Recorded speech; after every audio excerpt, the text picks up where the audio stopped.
Good evening, ladies and gentlemen. Welcome to you all to the last session of the second day of the Silver Jubilee Conference of SAFOG. This session, we are extremely fortunate and delighted to have one of our past president of SAFOG, Prof Farrukh Zaman. He doesn't need any introduction whatsoever to give this special oration, which has been designed for this Silver Jubilee Conference and made for Professor Farrukh only. Professor Farrukh, may I have the honor to invite you, sir?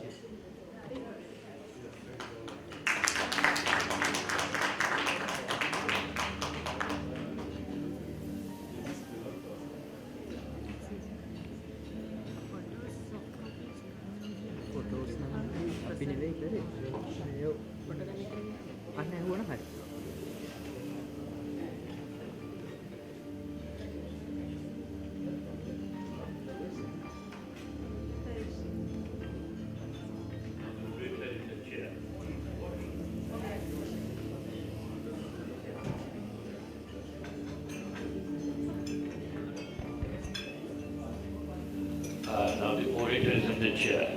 It is customary that officially we introduce him, but he doesn't need any introduction whatsoever. However, to fulfill the rules of SAFOG, this is a few words about Professor Farrukh. He is one of the founding members of our SAFOG ever since the basic idea of having a South Asia region's own OBGYN specialty forum was thought of. So he started long before SAFOG was actually established in 1996, maybe about 92, 93 onwards, he is at it. Professor Farrukh is a very silent but highly constructive worker who was one of the main pillars of the monumental success we had during the inaugural conference of SAFOG on 29th of November 1996 at the beautiful city of Lahore, where at that time he was working only as a secretary of the first SAFOG Congress. That was his first official designation. There was a big contingent from India, and we checked in a hotel called Ambassador. And sometime this first day in the evening, I got a phone call. I don't know why I got it. Maybe they got the connection to my room. That people from Pakistan OBGYN Society has come to meet some of you. I came down, and it was the first time I saw two gentlemen sitting on the floor, one with a little bit of gray hair, another one without a gray hair. And you can imagine who they were, Professor Rashid Khan and my good friend, Professor Farrukh Zaman. So we know each other since then, Professor Farrukh, 1996 onwards.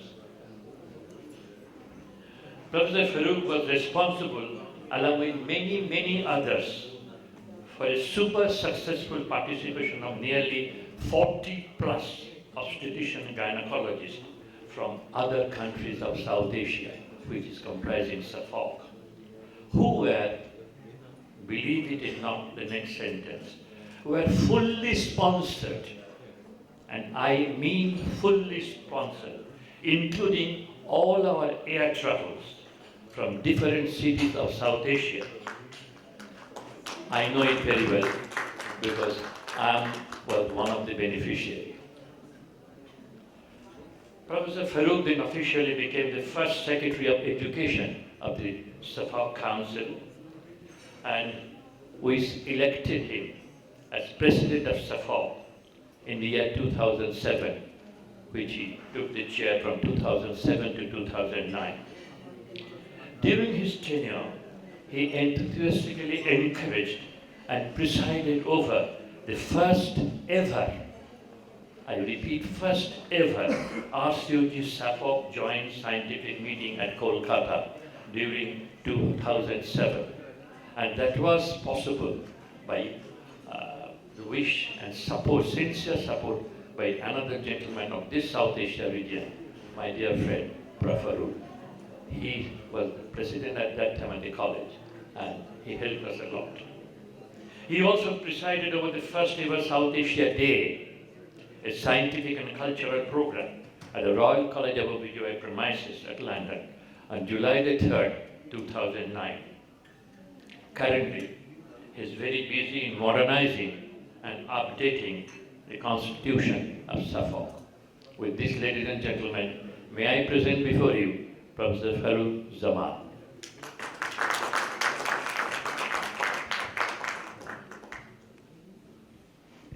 Thank you very much, Professor Alokendu.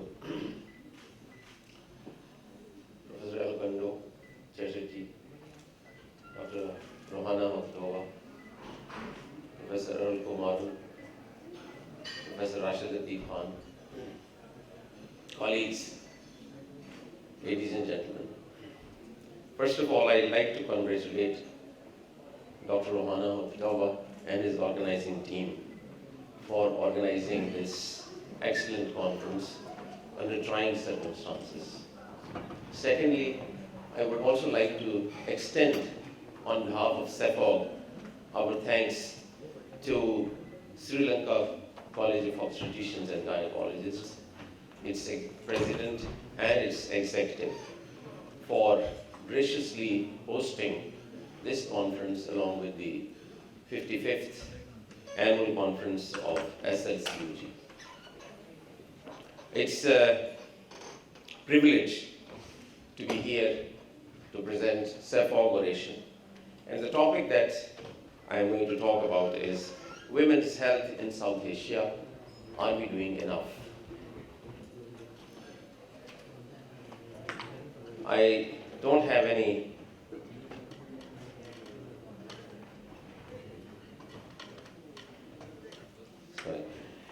conflict of interest to disclose, but I have to make acknowledgements that I have used quite a few slides from presentations of Professor Arun Kumaran and Professor Rubina Suhail. During the past couple of months, many of amongst you may have seen this particular infographic circulating on social media. I find it quite interesting in the sense that if we look at the next 1,000 babies who are going to be born, where would they be born? Different areas, different countries. And if you concentrate, almost 275 or so are going to be born in the region that we are talking about here in this conference, that is South Asia, which is more than a quarter of all the babies who will be born. And therefore, I would consider that there is a great responsibility on the shoulders of professionals who deal with women, who deal with delivering children, and who are, as a matter of fact, responsible for the well-being and health of the women in this region. This also is an interesting slide which shows the dynamics of population, what it was in 1990 and what it is now in 2022, and what it is going to be in 2050. We all understand the problems which are there because of population or overpopulation, and where our countries are going, that again is partly our responsibility, how we deal, how we advise, how we devise programs to harness some of the essentials which would guide the nations that we are living in the right direction. When I looked at some of the figures given in this slide, I was struck by one thing. It scans the last 53 years. As a matter of fact, this is 2019 slide, and that was a reflection of the past 50 years. And you can see it in segments of 25 years, from 69 to 94, and from 94 to 2019. And remember, looking at these figures, when you look at 1969, this was the year when Neil Armstrong stepped on the moon. So that was not very far away or far behind. That was just 53 years ago. And if you look at quite of these figures, population, fertility, life expectancy, and if you look here, in 1969, I was surprised that except for Sri Lanka, there was hardly a country within the region that had an average life expectancy of 50. Most of the countries had a life expectancy of less than 50 years. And now, 50 years later, when you look at it, it is reasonably been increased. I would also like to talk about a little bit about 1994 ICPD, International Conference on Population and Development, which was held under the aegis of UN in Cairo. This was the conference actually which transformed the approach of OBG professionals towards women's health. Before that, because at this conference, the theme was, the emphasis was on human rights of individuals. We never really considered them or took them into consideration before that. Traditionally, we were looking at maternal and child health, family planning and population control. But this conference directed and focused us to reproductive health and reproductive rights. And if you look at it, the main themes were the human rights, human development, individual well-being. And these were the three components which were at the center of all reproductive health related programs and policies. And this was what at that time was known as a paradigm shift. Even today, because at that time, this was the term which was said again and again, paradigm shift.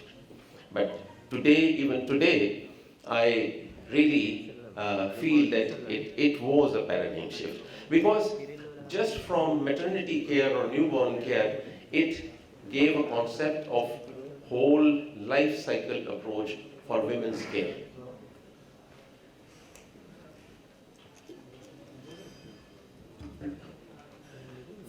As a matter of fact, even before from birth, from sex selection or genital mutilation in infancy and childhood, adolescence, reproductive years, post-reproductive years, and lifetime health problems. And then only 6 years later came about the MDGs. If you look back and you see that MDGs are now 22 years old, it only seems yesterday. And MDGs were, in a sense, again a new thing, because these were 8 sets of goals which were enunciated by UNO.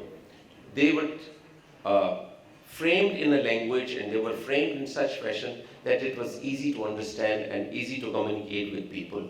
There were 3 which were related to the health of women particularly and of our concern. One was the number 3, 4, and 5.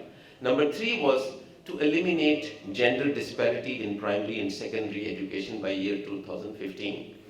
4 was reducing child mortality by 2/3 what it was in 1990 and what it would be in 2015. And so far as maternal health was concerned, to reduce maternal mortality by 75%, and important, to achieve universal access to reproductive health. Unfortunately, we could not achieve those. The maternal mortality ratio decreased only by 44% instead of the envisaged 75%, and we fell short of that. And that was because of large discrepancy between various regions of the world. Whereas in sub-Saharan Africa, the deaths were 546 per 100,000 live births. In the advanced and well-developed countries, there were 12 maternal deaths per 100,000 live births. So that was the kind of difference which needed to be bridged. Even after having worked on those, in 2015, the maternal deaths had come down from 532,000 in 1990 to 303,000 in 2015. But This was despite 44% reduction in maternal deaths between those 25 years. But if you look at it, should a woman really die in pregnancy or in childbirth? If we look at it, all would agree that should not.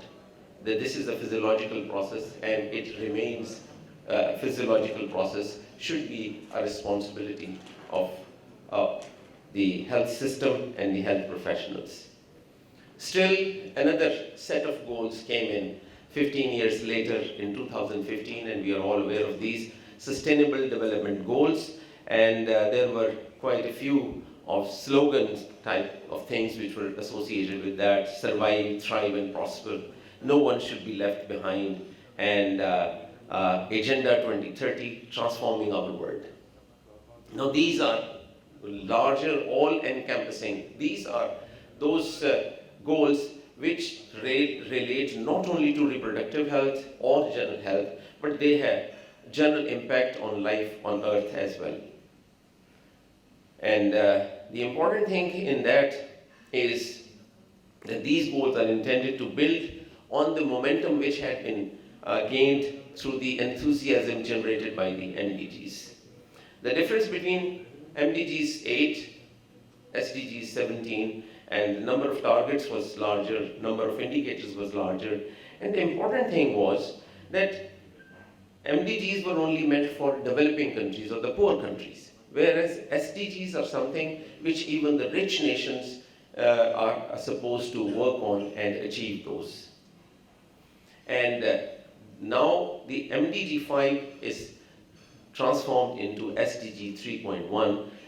Again, the goal has been slightly changed, and it is now aimed at reducing maternal mortality so that no country would have a mortality of less than of more than 70 per 100,000, or at least no country should exceed 140, but as far as possible they should bring down maternal mortality to less than 70 per 100,000 live births. And that is at the global level. In 2015, the maternal mortality rate was 216, and the objective is to bring down to less than 50.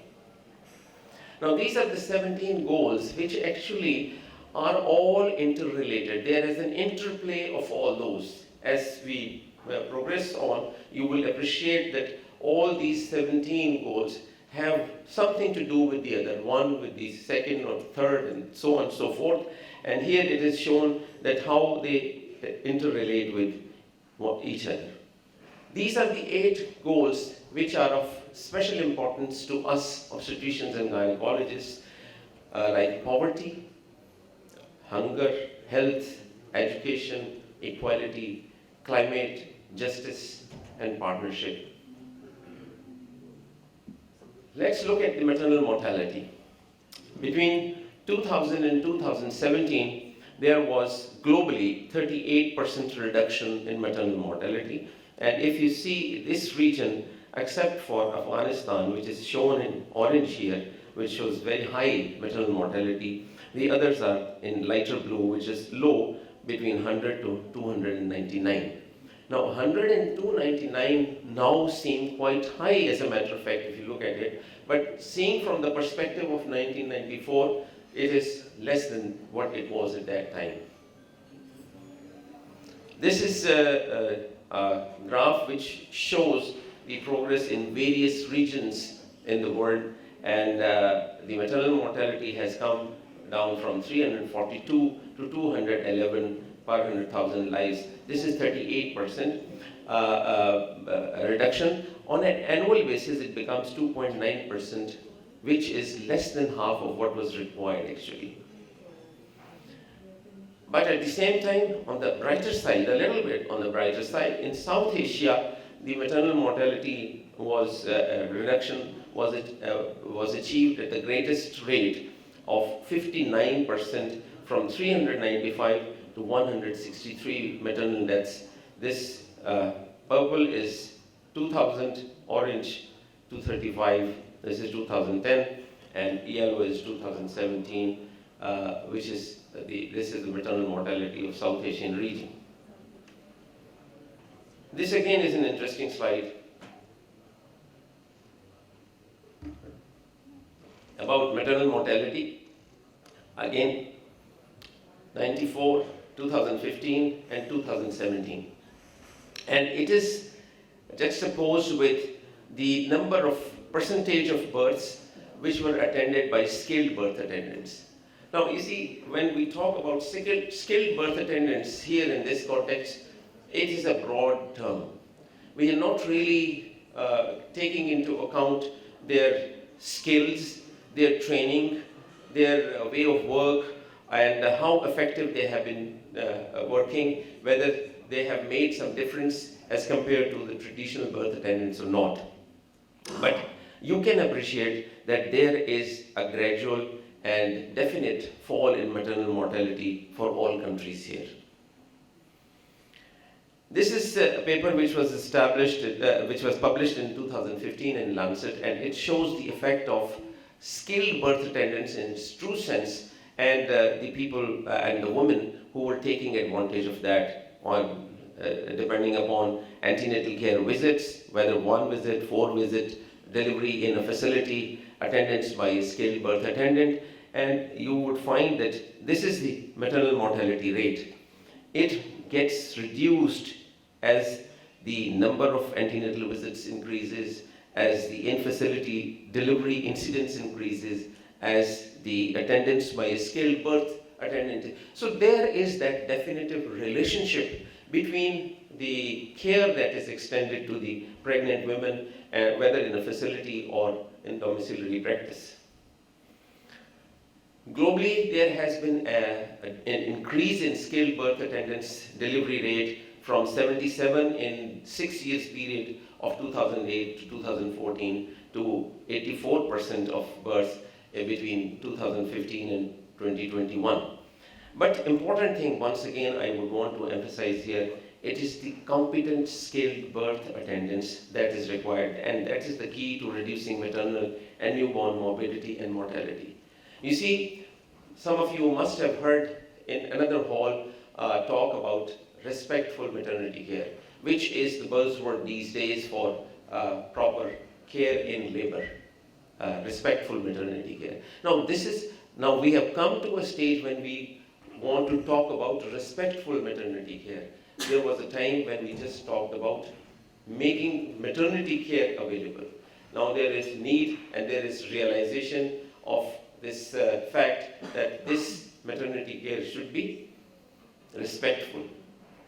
Along with that, you see, it is very important as we go along, and I'm sure that all of us who are present here are aware of gender rights and the importance that this particular area of women's role or women's status in the society is concerned, how it affects the outcome in women's health. Adolescent birth rate, child marriage by age 18, intimate partner violence in past 12 months, and decision making on sexual and reproductive health and reproductive rights percent-wise. If you look at that, there is a certain correlation between the births at lower level and decision making, etc., which varies from countries to countries. And these are the figures which actually affect the outcome in maternity care as well. This is a chart which shows in dark bars here, these are the countries which are South Asia. Here is Bangladesh, India, Nepal, Maldives, Pakistan, Sri Lanka, and this is the prevalence of child marriage by age of 15. Over the last couple of decades, the adolescent birth rate has fell down worldwide from 2010 to 2020 from nearly 48% to 41%. And again, the largest decline occurred in Central and South Asia from 43.6 births to 23, almost half of what it was of adolescent births. Now, let's have a look at contraception, unintended pregnancies, and unsafe abortions. This is look at 1969 figures of contraceptive prevalence. Except for Sri Lanka, all countries have a contraceptive prevalence in single digit. This is quite surprising. And here, 1994, Afghanistan still is in single digits. And the queer thing is that between 2019 and 22, you don't see really any appreciation. I had to look at it twice to see that this figure was correct, 38 and 18 and 50. There is no increase actually, it is more or less the same. And unmet need of family planning, that is not very high, not very high. And proportion of demand satisfied women, that is reasonably high. So what is the problem? Is there lack of awareness, lack of knowledge, lack of access? Actually, those were the excuses which previously were given, that women do not have access, they do not have knowledge of contraceptives. That is why there is lower usage, and that's why there are those unintended pregnancies. But it is not that. Now it has been found that many of the couples, they know about contraceptives, they know about different methods, but their knowledge is now overshadowed by concerns over side effects, myths, stigma, and opposition from others. And therefore, now it becomes our duty. You see, our scope of work, our scope of influence is getting larger and larger. We now need not only prescribe and tell that you need to have this contraception, we also have to now sit with the woman and tell her that this is the advantage, and those disadvantages which you think of, they are not there. And then just before this presentation started, someone suggested that we need to tell them about the non-contraceptive benefits of the contraceptives. And Professor Gupta's talk in this respect, that was something which should have been attended by all shades of gynecologists, all ages of gynecologists, and I think that should be propagated, because that was a very useful talk about contraception and why and how we can very easily come over our hesitation in prescribing a contraceptive which is suitable to a woman. This is very interesting.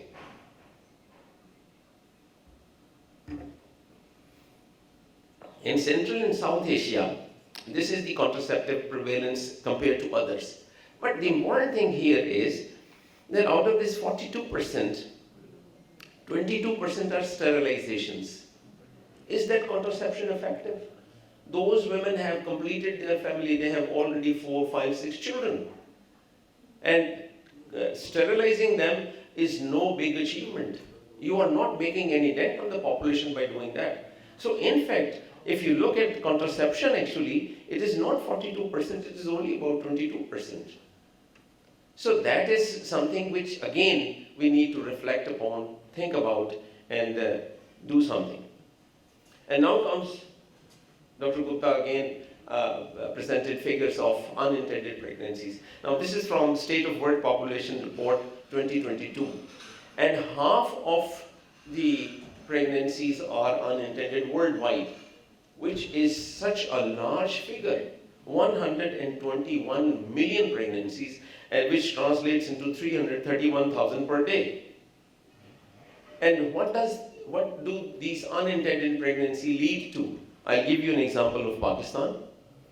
This is an old slide of 2012 study, which showed that there were 4.2 million, 50% of all pregnancies were unintended. And then of these, 34% ended in unplanned birth, and 54%, which is a quarter of all the pregnancies, 54% of half is quarter of all pregnancies, they ended in abortion. And most of them under unhygienic circumstances.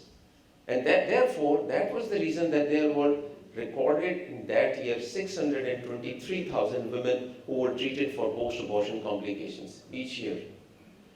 In Sri Lanka, the position is that abortion is illegal. But does it stop women from having abortions? Nepal, there's quite another scenario. Nepal has a liberalized policy of abortion. There is no restriction at all. You can demand and you will have abortion. But still, complications of abortion are the third leading cause of maternal death. Why should that be like that? Something is wrong somewhere. In Bangladesh, menstrual regulation is a euphemism which is used for first trimester abortions, and 67% of abortions in India were considered in this study to be carried out under unsafe conditions. And if you look at 1994 and difference between 2010 and which is 20 years, the incidence of estimate of induced abortions in South Asia has remained the same. No difference at all in 20 years. And that is 25% of all pregnancies. So this is the kind of problem, and this is what has happened over the last 20 years. And this is the state of laws, abortion laws in this region. Nepal has the most liberal laws. India, some restriction. Maldives, Pakistan, some restriction, but still one can get around. Even in Afghanistan, Bangladesh, Bhutan, and Sri Lanka, to save the life of a woman, you still can carry out abortion. And this is something in which there should not be any maternal death, because almost every injury and death from unsafe abortion is preventable because of use of effective contraception, provision of safe abortion, and timely post-abortion care. In addition, legal status of abortion does not affect the number of women and girls seeking abortion. And more restrictive the laws in a country, more is the greater is the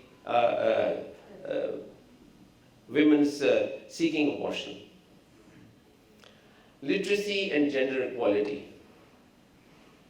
According to a World report, total fertility rate globally came down from 5 in 1960 to 2.5 in 2014, and in South Asia from 6 to 2.6. But it is seen that if there is female literacy, higher female literacy, then like in Maldives, 99%, the total fertility rate 1.76.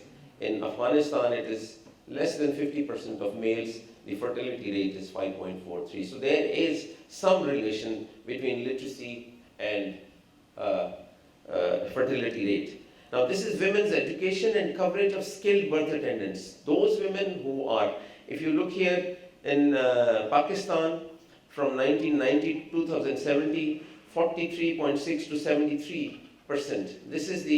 That's how the coverage by skilled birth attendants has increased. So on for Bangladesh, Nepal, and for India. Important thing is, educated women are likely to make their own healthcare decisions. An increased level of education leads to a better access to skilled birth attendant services. And it was seen that primary or basic level of education might not be enough for achieving the target of SDG 3.1. So it is not only our effort in improving maternal health services, in improving our maternity services, etc., but it is important that we bring about changes, overall changes in our ecosystem, so that the literacy of women also is given due attention. This is the literacy rate in various countries. This is the blue is the literacy rate overall, orange is male literacy, and gray is female literacy, and yellow bar here is the difference, gender difference. And you see, this is the adult literacy rate and fertility rate. Where the literacy comes down, the fertility rate goes up. Literacy rate is high, fertility rate comes down. And then GDP, female literacy, maternal mortality, all interrelated. This was a study which was carried out by European Union, and that showed that if education of girls is not improved, the world's population is going to be quite different in 2060. If it remains what it is now, then it will be 11 billion. If it is education trends, if it continues, it will be 9.6. If it stalls, it will be 11. But only with rapid education of girls, it will be 8.9, or there will be marginal increase. So this is the impact of education of women and girls on the total fertility rate and the population that is going to be there in the world. And education also has the effect, economical effect. $500 million. This is a press release of 15th August 22 by UNICEF that shows depriving girls of secondary education translates to a loss of at least $500 million for Afghan economy in last 12 months. And keeping girls out of secondary school costs Afghanistan 2.5% of its annual GDP, which translates into 5.4 billion to Afghanistan economy. Gender gap. Gender gap. Regional ranking, Bangladesh is faring the best, Afghanistan the worst. And this is the global ranking of gender gap. This is the score. And these are actually the four components: economic opportunity, education, health, political power. On these, it is estimated what the gender equality is based on. Or how is that? This is calculated. And if you look at here, health is more or less similar. Education varies quite a bit.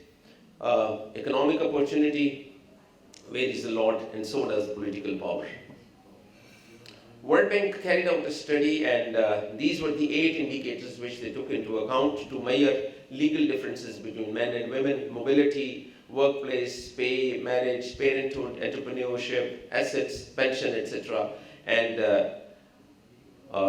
there was progress from 1970 to today, but still there was a lot of ground to cover. And if you look from the same analysis, the status in South Asia, it's amongst the lowest in the world. This was the cartoon in only about 20 days back in Pakistani newspaper Dawn. Gender equality still centuries away. This is UNO's report. This is what he has done. Now you see, there is awareness in even lay media, and they are aware of what it means, but this is what happens.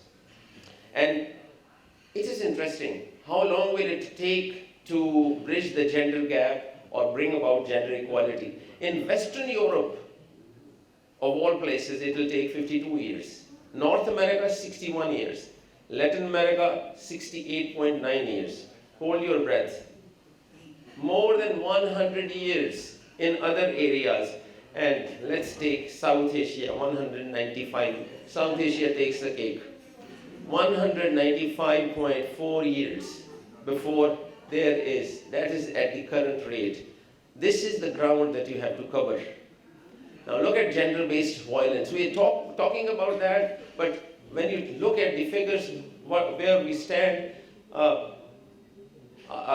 do we qualify to talk about gender-based violence? It is going to be there. Not now, it's going to be there for the next 200 years. And you see, violence against women is something which, at least I would say that our media now at least is showing it, is projecting it, is highlighting it.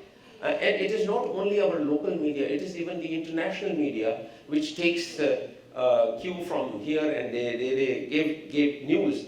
And violence against women have multiple effects, not only on the psyche and physique of the woman itself.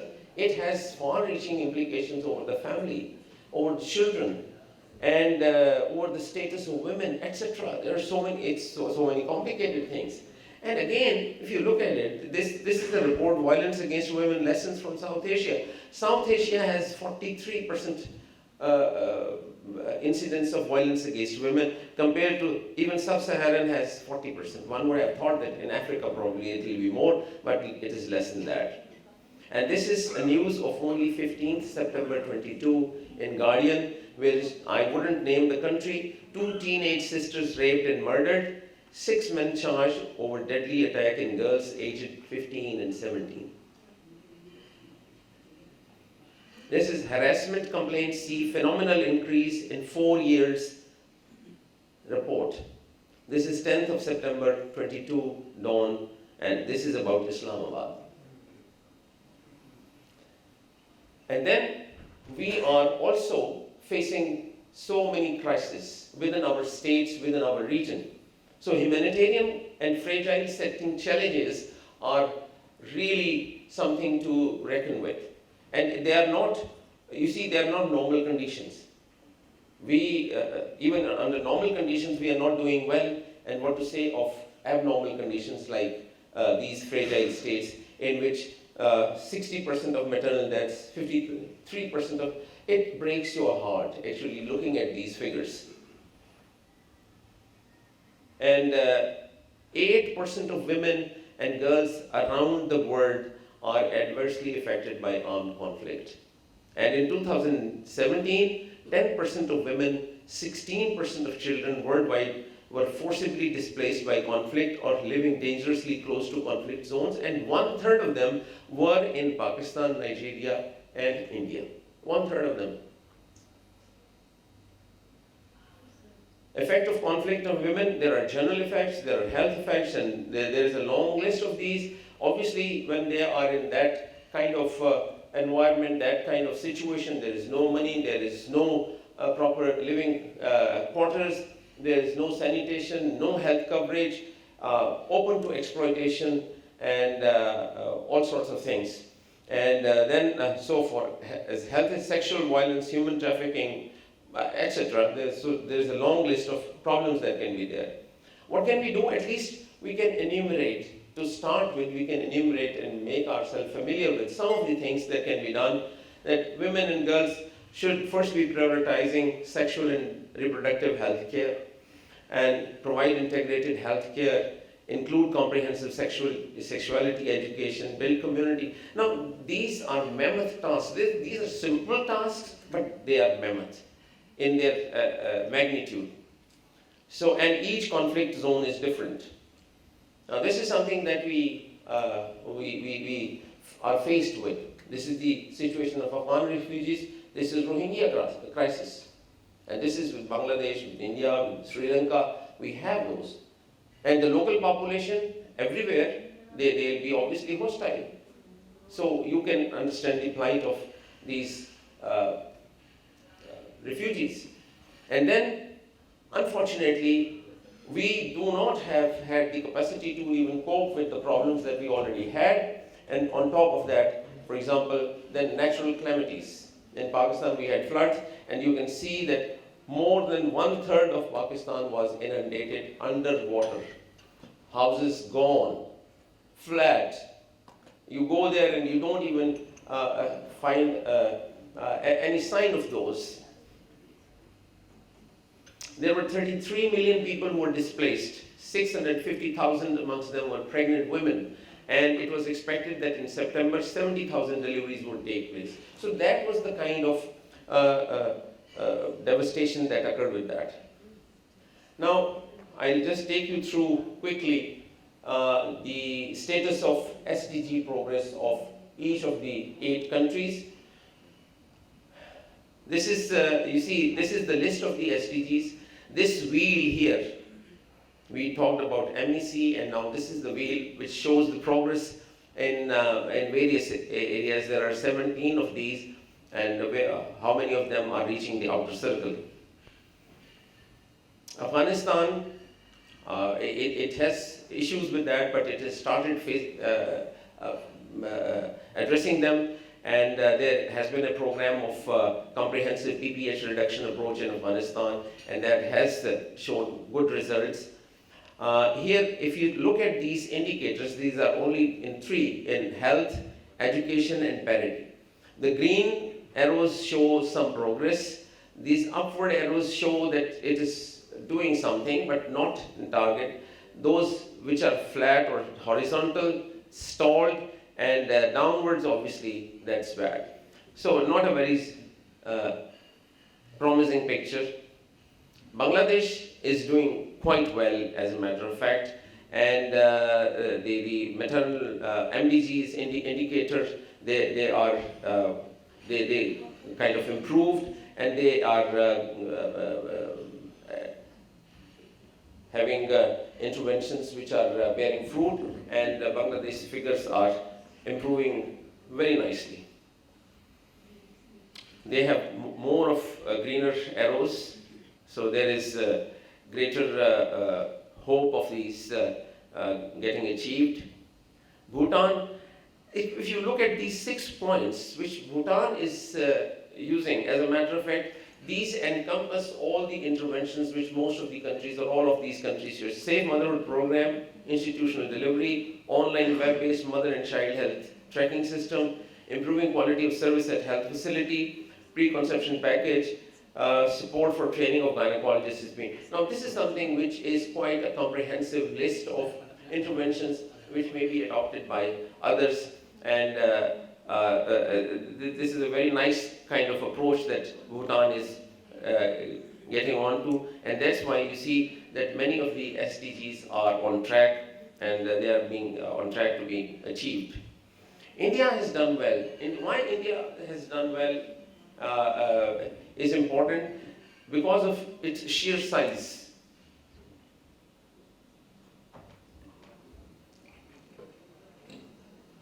Because so far progress of Bhutan and Maldives is concerned, apart from Sri Lanka is a different. It doesn't belong to South Asia. It belongs to some other areas. But so far as Bhutan and Maldives are concerned, they have a very small population, so it's easy for them to show results. But still, I would say that it is appreciable that they have worked on it and they have improved those figures. But India, it's because of its mammoth size, such large population, so varied terrain, etc., but it is done wonderful. And I would take this opportunity to compliment the OBGYN professionals of India for taking lead in this.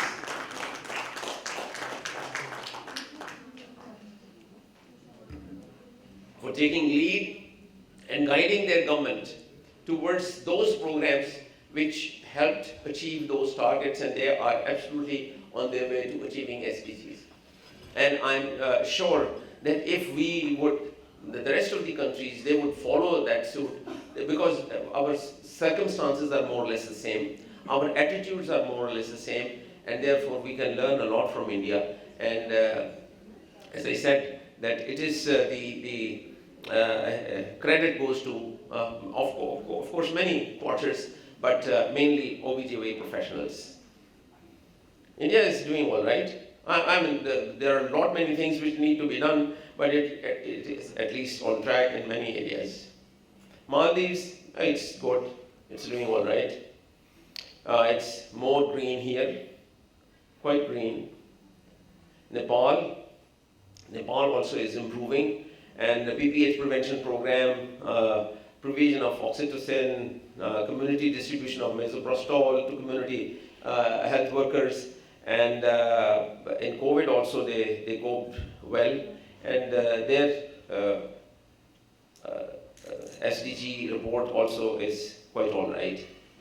Pakistan, not doing so well as probably it could, and I see quite a few Pakistani gynecologists among the audience, so I would say that we also need to, Pakistani gynecologists have also started a lot of programs of education, of training, going to the peripheral hospitals and training them in various important aspects, like PPH bundle approach, like safe deliveries, things like that, because PPH is a great killer, and that kills in a short period of time. And therefore, it is important that training, the latest modern training, must be imparted. Now, in Punjab, actually in Pakistan again, it is like in India, southern states are doing better than northern states. Similarly, in Pakistan, Punjab is doing better. And in Punjab, everywhere there were basic health units and rural health centers and so on and so forth. But in Punjab, the basic health units now are functioning and they are providing good service. At least half of them they are staffed and they are providing service. Then there is of emergency obstetrical care. Misoprostol has become an essential drug, and the referral system is there, and there is establishment of an ambulance service to address the second delay.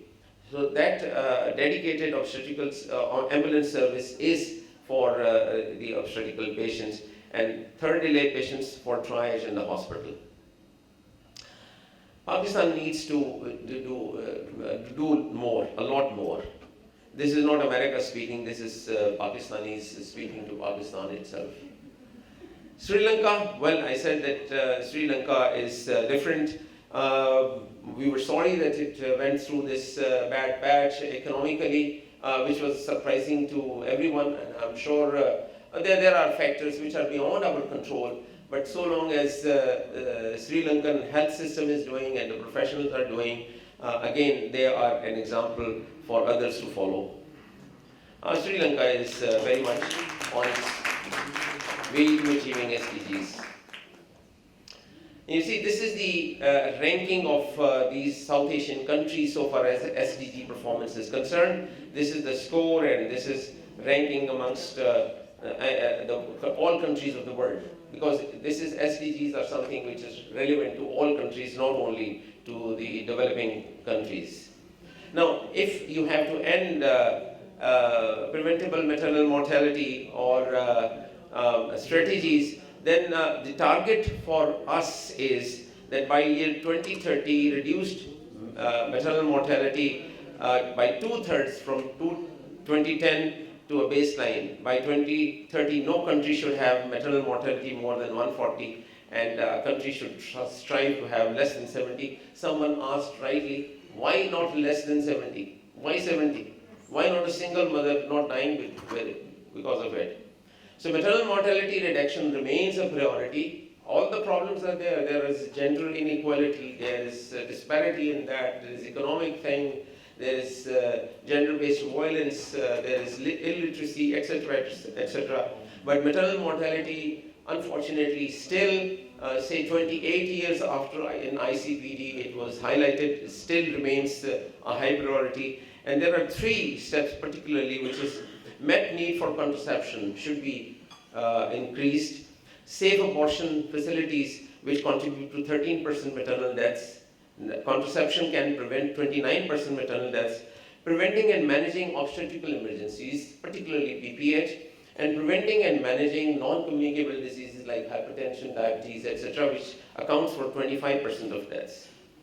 Now, this is the solution for that is something which has which was given quite a few years ago. This is a slide from 2012, and maternal deaths could be prevented by 3 baskets of care: contraception, safe abortion care, and emergency obstetric, because they address the issues which are related to the emergencies.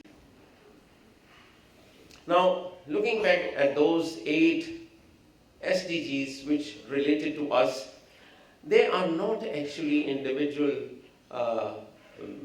goals. They are all interrelated. They are connected with one another. And that is what we need to understand, that we can not only address one in isolation, we have to look at the whole picture and then find solutions and address them. And in the last few slides, the reasons for our slow progress have been some natural calamities like the floods in Pakistan now, and from time to time that we face, and we are ill prepared to even cope with those. But one of the factors was that we are poor countries. We do not have enough resources. And the donors who actually had started off with pledging that they would be providing 0.7% of their GDP to help the poor countries overcome such issues. They did not fulfill their commitment and they did not provide enough funds. At our end, we did not, or we applied non-tested policies in the developing and the least developed countries. And up to 99.3% of the budget was spent on public policy actions, continued focus on deficits and comment, etc. So they were not utilized for the purposes that they were allocated for.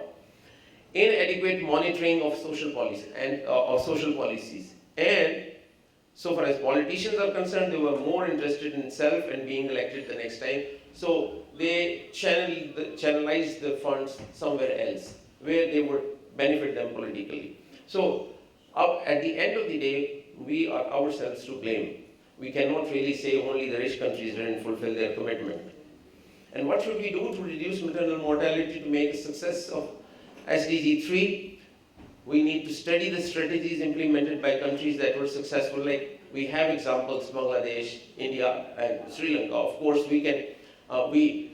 The purpose of this conference is to interact, to learn from one another. And I'm sure that you must have attended lectures and presentations where you must have learned new things from your colleagues from other countries. And then suggest to governments to consider and implement those changes. That's our responsibility that we hold. And also request NGOs, professional organizations, and private sector to assist government to translate these strategies into actions. This is a strategic framework for policy and program planning, guiding principles for empower women, girls. These are the principles on which actually all of this will be built. So empowerment of women, girls, families and communities, integration of maternal newborn care and protecting and supporting the mother-baby relationship, prioritizing country ownership. Until and unless that is done, very little is going to be achieved. Leadership in supportive legal, regulatory and financial mechanisms. Apply human rights framework to ensure that high quality sexual, reproductive, maternal and newborn health care is available. There are various different words, but they are saying the same thing. Respectful maternity care, for example. And cutting action for ending preventable maternal mortality, improve matrix, measurements, systems and data quality. Monitoring of whatever we do, that's important, and prioritize adequate resources and effective healthcare financing. And lastly, these are the 5 strategic objectives to guide program planning toward ending preventable maternal mortality. 1, address inequalities in access to and quality of sexual, reproductive, maternal and newborn health care. So the quality health care should be available at all places. And for maternity care, there is not a whole lot of equipment that you need to do that. Tender loving care, start with that, and proper training and dealing with them, that's important. Ensure universal health care for comprehensive sexual, reproductive, maternal and newborn health care, encompassing 2 equally important dimensions of reaching all people in the population with essential health care services, 1, and number 2, protecting them from financial hardship due to the cost of health care. Number 3, address all causes of maternal mortality, reproductive and maternal morbidities and related disabilities. Strengthen health systems to respond to need of priorities of women and girls and ensure accountability to improve quality of care and equity. We need to print it out, keep it in front, read it again and again, and as far as possible, apply on ourselves and propagate it to others.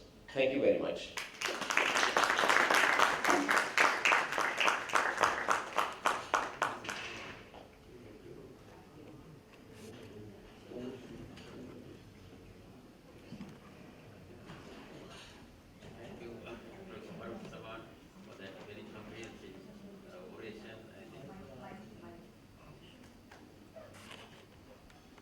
Very extensively analyzing and women's health conditions in the South Asian region, and also showing us where we stand with regards to the SDG and the steps we should take. So, thank you very much. Fantastic lecture. Yes. It was a fantastic lecture. Thank you very much, Professor Farrukh. And I think on behalf of all SAFOG members, I would like to request our President, please make sure that this oration and RLK oration be printed for all SAFOG members in our area, so that we can. Thank you. So it is passed. Federation pays the money, it is passed. We want to read, don't abridge it, just put the slides only. We want to go through the slides so that we can use it in many places around the globe.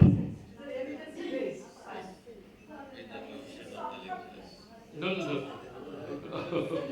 No, if they accept it, they give duration. They really want to accept this. Okay. So we can give a proposal that syllabus condition is too nice. So we can hire consultants from here or other countries. Yes. Okay. Right now, I would like to call upon Prof Alokendu Chatterjee to present the momentum for this SAFOG Oration and the certificate.